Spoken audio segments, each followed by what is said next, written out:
केंद्रीय वित्त मंत्री निर्मला सीतारमण ने प्रधानमंत्री नरेंद्र मोदी के नेतृत्व में लगातार तीसरी बार बनी एनडीए सरकार का पहला आम बजट पेश किया। केंद्र सरकार द्वारा इस बजट को विकसित भारत के सपनों का पहला बजट बताया गया है। इसके साथ ही वित्त मंत्री निर्मला सीतारमण ने लगातार 7वीं बार बजट पेश करने का भी रिकॉर्ड बना दिया है। इससे पहले मोरारजी देसाई के नाम लगातार 6 बार बजट पेश करने का रिकॉर्ड रहा है। बजट पेश करते हुए वित्त मंत्री निर्मला सीतारमण ने कहा कि सरकार की 9 प्राथमिकताएं कृषि, रोजगार, सामाजिक न्याय, विनिर्माण व सेवाएं, शहरी विकास, ऊर्जा सुरक्षा, नवाचार, अनुसंधान व विकास और अगली पीढ़ी के सुधार शामिल हैं।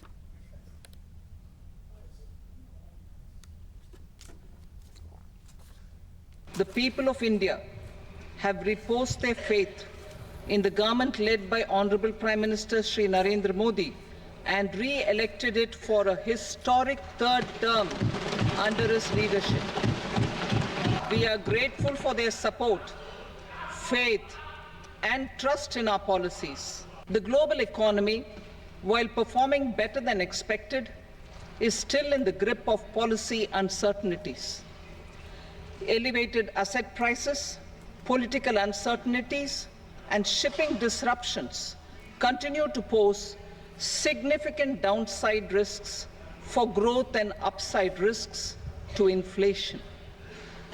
In this context, India's economic growth continues to be the shining exception and will remain so in the years ahead.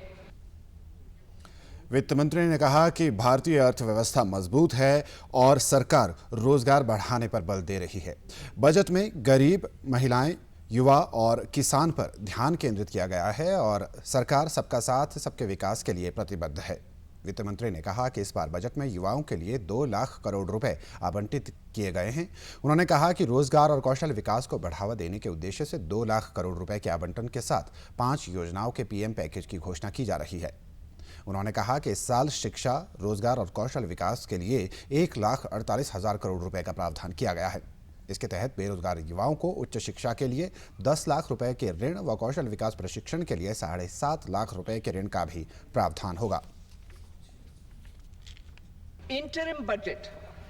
As mentioned in the interim budget, we need to focus on 4 major castes, namely the Garib, Mahilayein, Yuva and Annadata, the poor, women, youth and the farmer.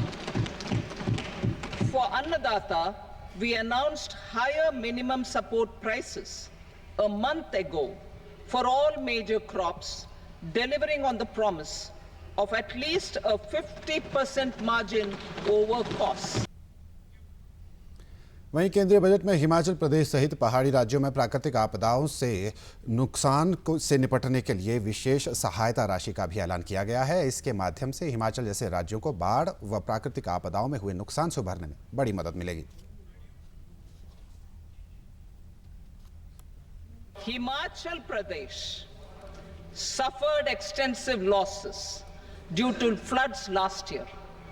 Our government will provide assistance to the state for reconstruction and rehabilitation through multilateral development assistance.